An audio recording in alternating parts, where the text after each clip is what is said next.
Maraming salamat, Senator Riza. Ngayon po, bibigyan na po natin ng pagkakataon. Madam Chair. Yes, Senator Miggs. Yes, may I be allowed to give just 2 minutes?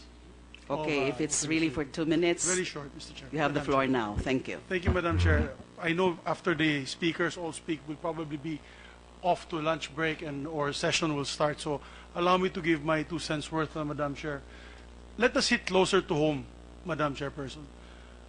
Last April, I was given information because during my 5-year break out of politics, I was able to establish a bit of small, medium enterprises in Cagayan de Oro and Bukidnon.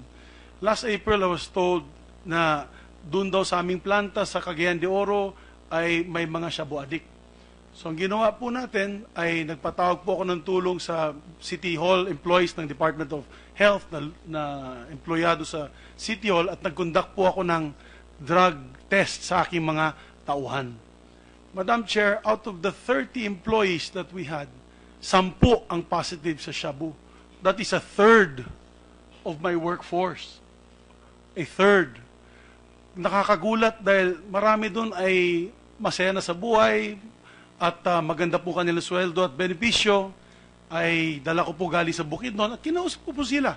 At tinanong ko sila, bakit kayo lumuklok sa shabu? Nang ganda ng buhay nyo na yun. Alam mo ang sagot sa akin, Madam Chair?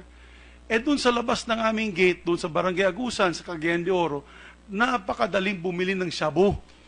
20 pesos lang, 20 pesos, Madam Chair, ang isang sachet ng shabu na mas mura pa sa isang pack of cigarettes.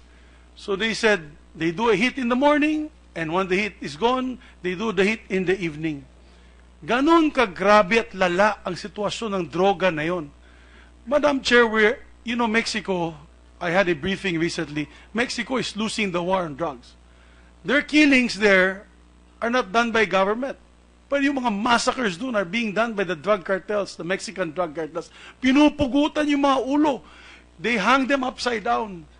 And sooner or later, if we do not nip this at the bud, and I'm saying it's not even in the stage of a bud, it is now a full-grown weed, Madam Chair. We have to congratulate the PNP for the job that they're doing now because they're risking life and limb at sila mismo namamatayan. Madam Chair, sa totoo lang, after Digong Duterte, the President, had become President of the Republic, that the shabu dealers in that barangay, out of a legitimate operation, patay.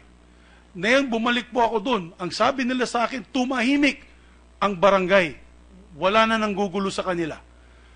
Ganun. That's the reality on the ground. And dapat ipakita din po natin yun dahil yung mga pamilyang apektado sa drug-related crimes are unbearable. Imagine a third of the workforce. What if you had 3 children and one of your children? Excuse me, Senator Miggs, I'm sorry. So that's it, with Madam your Chair. respect. I know, Thank you. Madam Chair. Although I've been given 5 minutes, hindi pa siguro ako maabot niyan.